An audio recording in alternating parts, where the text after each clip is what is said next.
એક અબજોપતિના ઘરે સંતની પધરામણી કરી અને આખો બંગલો બતાવતા હતા કે આ મારો ડ્રોઈંગ રૂમ છે, એમાં સેન્ટ્રલ એસી છે, આ મારો બેડરૂમ છે એમાં એસી છે, આમાં દીકરાનો બેડરૂમ છે એમાં એસી છે, મારા દીકરીનો બેડરૂમ છે એમાં એસી છે, દરેક જગ્યાએ એસી એસી એસીની વાત ચાલતી હતી. નીચે આવીને સંત અને બંને બેઠા. સંત સાહેબે એક સવાલ કર્યો કે તમે કેટલો એસી છે તમારા ઘરમાં? તો કે 10 એસી છે. કેટલો ખર્ચો કર્યો? તો કે 5 લાખ રૂપિયાનો.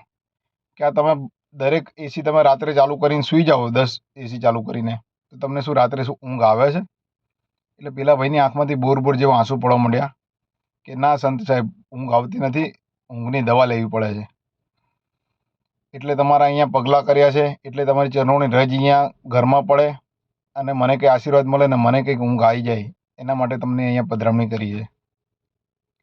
એટલે ગુરુજી એક જ જવાબ આપ્યો કે તમે આ બંગલાના બધા પાણા ડાઢા કર્યા, આની જગ્યાએ કોઈ ગરીબના આંતરડી ઠારી હોત ને અને આટલા જ પૈસા તમે કોઈ ગરીબની પાછળ વાપર્યા હોત ને, તો કે તમારે એમને વગર એસી તમને ઊંઘ આવી જાત કે. એટલે તમે પાણા ટાઢા કરવાની જરૂર નથી આ દુનિયામાં.